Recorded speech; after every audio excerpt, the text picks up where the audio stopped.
Mesdames, Messieurs, bonsoir, bienvenue dans votre journal. Dans l'actualité de ce 13 juillet, l'industrie de l'automobile en crise après l'annonce du plan social de PSA Peugeot Citroën, 8000 postes supprimés. Arnaud Montebourg, ministre du redressement productif, a rappelé aux géants de l'automobile son devoir envers la nation France. Nous verrons quelles peuvent être les conséquences de ce plan social en Indre-et-Loire. Frédéric Thomas élu président du Conseil général d'Indre-et-Loire ce matin avec une majorité de 23 voix. Il succède à Marisol Touraine, la ministre des Affaires sociales et de la Santé. L'opposition de droite a refusé de voter. Elle dénonce une consultation en interne des militants du Parti socialiste. Et une quinzaine de feux d'artifice annulés ce soir pour célébrer la fête nationale du 14 juillet. Nous verrons comment les artificiers doivent faire face aux aléas climatiques dans ce journal. Bonsoir, trafic très important annoncé sur les routes ce week-end. De nombreux départs en vacances dès aujourd'hui. Une journée classée rouge par Bison Futé dans le sens des départs. Et c'est le cas jusqu'à 20h ce soir. Et si on regarde les prévisions pour ce week-end, circulation très difficile pour demain. Bison Futé vous conseille de privilégier un départ en fin d'après-midi ou le lendemain. Dans le sens des retours, vous le voyez, demain samedi, ça devrait bien circuler. Mais la journée de dimanche est classée orange dans le sens des retours. On vous conseille de privilégier un retour tôt dans la matinée. Frédéric Thomas élu président du Conseil général d'Indre-et-Loire ce matin avec une majorité des voix, 23 au total. Il succède ainsi à Marisol Touraine, devenue ministre des Affaires sociales et de la Santé. Philippe Le Breton, qui s'était retiré de la course à la présidence, est nommé deuxième vice-président en charge des finances. Une session qui ne s'est pas déroulée sans remous. L'opposition de droite a refusé de voter. Elle a dénoncé une fois de plus la consultation en interne des militants du Parti socialiste. Florent Carrière. Frédéric Thomas est donc élu président du Conseil général. Avec 21 voix et 2 votes blancs, Frédéric Thomas est donc élu sans surprise président du Conseil général d'Indre-et-Loire. Une élection sous les yeux de l'ancienne présidente Marisol Touraine qui l'avait mise en avant. Frédéric Thomas était son candidat. Je crois que c'est à la fois un gage de continuité, puis aussi un gage de nouvelles perspectives, parce que chacun a sa personnalité, et celle de Frédéric Thomas, à n'en pas douter, saura s'impliquer et s'affirmer très rapidement. S'affirmer, le très discret Frédéric Thomas va pouvoir le démontrer à la présidence du CG. Une présidence qui s'inscrit globalement dans la continuité, mais avec des dossiers qui lui sont chers, les territoires, l'éducation, la mobilité et bien sûr la gestion rigoureuse. Vu le contexte économique et financier, ses aptitudes à gérer les finances à Tours et au CG sont saluées. Les conseils généraux sont sans doute les collectivités les plus en difficulté sur le plan financier. Donc il faut assurer une bonne gestion pour dégager des moyens d'investissement pour alimenter le moteur de l'économie locale.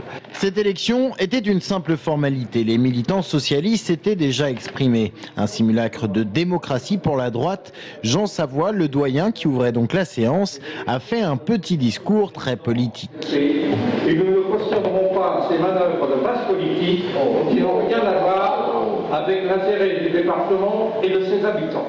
Et voilà la droite refuser de voter pour protester, sortie de séance donc, et Marisol Touraine n'a pu s'empêcher de reprendre ses vieux réflexes de présidente. On ne peut pas d'un côté dire que ce sont les partis qui décident et de l'autre ne pas participer au vote dans cette enceinte. Du côté des vice-présidences, quelques petits ajustements, à l'exception notable de Philippe Le Breton. L'ancien candidat qui s'est désisté devient deuxième vice-président en charge des finances, le poste qu'il a occupé en 2008. Il n'y a pas eu de négociation au moment du retrait. Moi, j'ai eu la volonté de rassembler et ensuite j'ai eu une discussion avec Frédéric Thomas pour savoir ce qui était proposé et nous sommes tombés d'accord très rapidement. Mais à gauche, les rancœurs risquent bien de perdurer. Dominique Lachaud, l'autre candidat, parle de faute politique car son courant, enfin ceux qui l'ont soutenu, n'ont rien obtenu, aucune vice-présidence. Quant à Claude Roiron, elle était tout simplement absente, sans aucune délégation de pouvoir. Et Frédéric Thomas nous rejoindra sur ce plateau à la fin de ce journal. Il sera notre invité de la rédaction. La crise dans l'industrie de l'automobile après l'annonce de 8000 suppressions de postes par PSA, Peugeot, Citroën, dont 3000 à Aulnay-sous-Bois. En Indre-et-Loire, une quarantaine de sous-traitants produits pour ce géant de l'automobile. À Nazelles-Négron, par exemple, T-Group travaille principalement avec PSA. En 10 ans, il a perdu 500 emplois et enregistre une baisse de 14% de son chiffre d'affaires cette année. Alors quels seront les effets de ce plan social en Indre-et-Loire? Élément de réponse avec Jérôme Alain.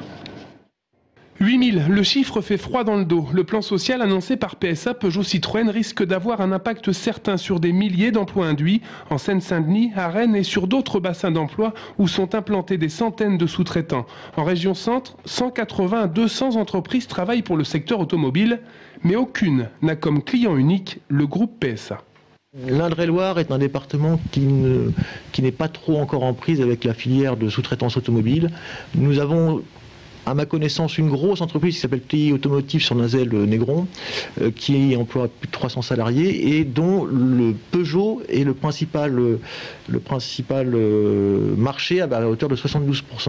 Pour les responsables FO, d'autres entreprises pourraient être plus ou moins impactées par les difficultés économiques du secteur automobile, comme Schroub à Ballon-Miré qui produit de l'outillage automobile, ou Farman à Jouer-les-Tours qui conçoit des robots pour les chaînes de montage, Sotira à Teillet ou encore Delphi implanté à Blois.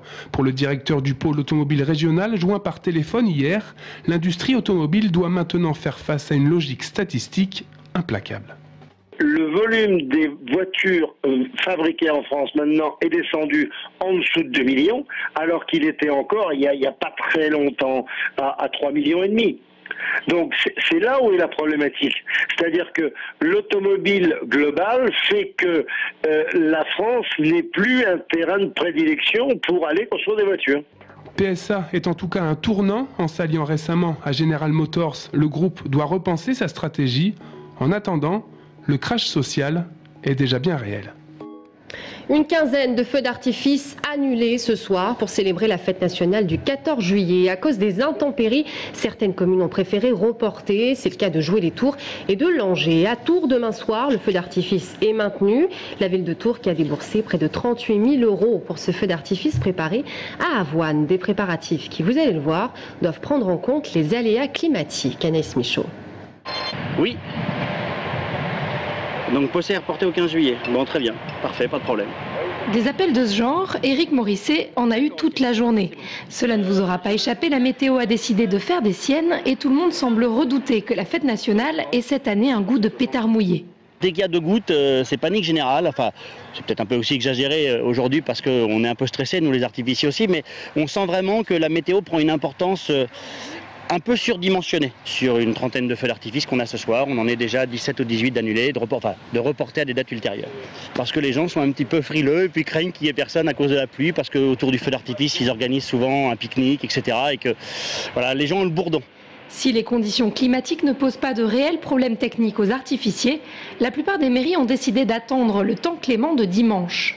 Mais un feu d'artifice, cela ne s'improvise pas. Un gros travail d'écriture de 2 à 3 jours de préparation et une dizaine de personnes sur le terrain. Objectif, surprendre. J'ai construit le feu d'artifice différemment. On a fait des nouveaux tableaux de couleurs qu'on n'a pas vu l'an dernier. Il y aura des séquences qui vont revenir parce que dans le feu d'artifice, il y a des grands classiques. La séquence sur le pleureur, c'est un grand classique. La séquence Puits d'argent, c'est un grand classique. Bon, mais voilà, on va développer des couleurs comme le orangé, comme le vert pastel. Enfin voilà, on a fait des tableaux, à la fois des tableaux très puissants, puis j'ai intégré 1 ou 2 tableaux très poétiques. Et pour un tel résultat, il faut des moyens. Un budget de 38 000 € pour celui de Tours, 800 pièces d'artifice, soit 1,5 tonne de matière active, 12 tonnes de matériel et pas moins de 20 km de fil électrique. Mais l'essentiel, c'est que le jour J, tous ces artifices disparaissent pour laisser place à la magie.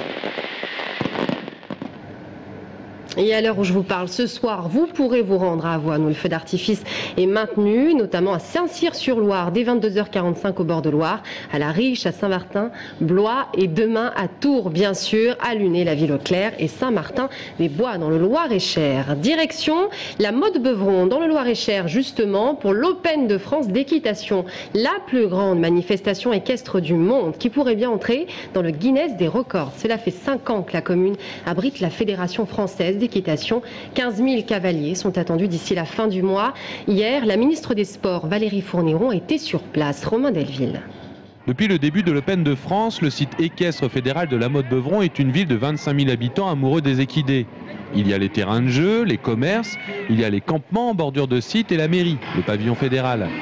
Valérie Fourniron, la ministre des Sports, de la Jeunesse, de la vie associative, a pu le constater hier sur place et donner une définition circonstanciée d'une nouvelle attribution de son ministère, l'éducation populaire. On voit avec cet exemple de ce grand rassemblement combien chacun des jeunes qui est ici construit en venant ici son autonomie, sa première expérience parfois de la sortie familiale, ce moment de rassemblement avec les uns et les autres. C'est ça l'éducation populaire.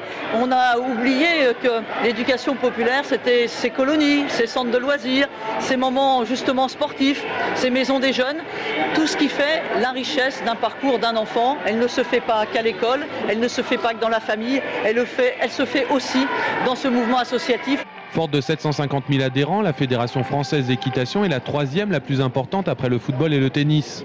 Avec le ski, elle est la seule à ne pas avoir son siège à Paris, mais bien dans le Loir-et-Cher. Et son défi pour l'Open de France, c'est de faire entrer La Motte-Beuvron dans le livre des records. Chaque année, l'événement se développe. Cette année, c'est 6% de plus que l'année dernière. Elle a relevé que c'était un bon événement en France, mais vous savez que bientôt, normalement, on devrait pouvoir annoncer que c'est le plus grand rassemblement équestre du monde, puisqu'on a le Guinness qui est là, qui est en train de comptabiliser tout ce qu'on fait, et à la fin du mois, on aura les résultats. Donc, ça dépasse bientôt ce qui se passe en France. Et d'ailleurs, on commence à avoir les instances internationales qui nous sollicitent pour venir voir, pour nous rencontrer, etc.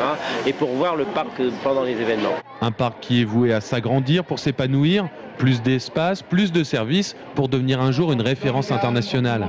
Les travaux se continuent année après année, que nous avons bientôt sur ce site un hôtel, un centre de séminaire, la possibilité d'organiser des manifestations autour du sport. Nous avons également en région le projet de mettre à disposition de la fédération une ferme qui appartient à la région parce qu'elle dépend d'un lycée, une ferme qui permettra d'agrandir considérablement le site ici. Et comme le record du monde du nombre de cavaliers devrait être largement battu d'ici la fin du mois, le futur objectif, ce sera que La Motte batte ses propres records. La pluie n'arrêtera pas les organisateurs du festival Terre du Son qui a démarré il y a 1 heure déjà, 8e édition cette année et des invités toujours plus prestigieux. Ce soir on attend Joe Star, Catherine Ringer, Émir Kusturica, mais Terre du Son c'est aussi la scène locale. Aujourd'hui le groupe Little Frenchies se produit sur scène, un groupe de rock groovy né il y a 4 ans et Gaël Poulin les a rencontrés, regardez. Paraîtrait qu'il pleut sur la 8e édition de Terre du Son. Et alors, même pas peur. Et puis la pluie, vous me direz, ça se recycle, alors ça doit pas être aussi mauvais.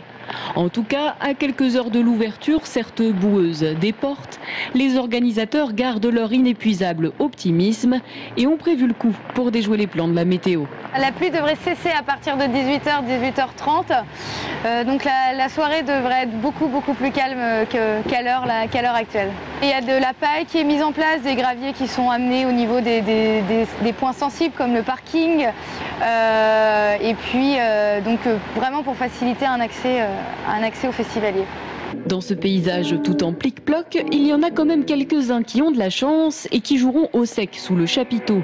C'est le cas des Little Frenchies, originaires des environs de Bourges.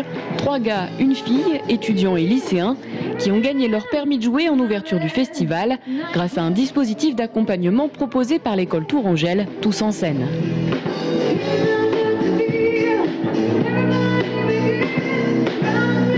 Après avoir repris pendant près de 5 ans les grands noms du rock, parmi lesquels les Floyd ou encore Deep Purple, ce soir, ils donneront un concert tout en composition. On a toujours voulu faire des compositions en même temps que les reprises, ça c'est sûr. Mais c'est vrai qu'au début, c'était plus facile pour jouer dans les bars, par exemple, de faire des reprises puisque ça plaît au public et forcément ils connaissent les refrains, etc. Donc ils ont plus envie d'écouter. Mais forcément, si on a envie d'y arriver et de persévérer dans le milieu, au bout d'un moment, il fallait vraiment se mettre à composer. Et ça nous a plu parce qu'on avait envie de donner aussi un peu notre patte à nos musiques et pas à faire que des choses super connues. Quelques notes groovy, funky, sexy pour lancer la 8e édition de Terre du Son. Si j'étais vous, je retiendrais plutôt ça que le son des gouttes de pluie. Voilà, c'est la fin de ce journal. Merci à tous de l'avoir suivi. Dans un instant, on reçoit le nouveau président du Conseil général d'Indre-et-Loire, Frédéric Thomas. Tout de suite.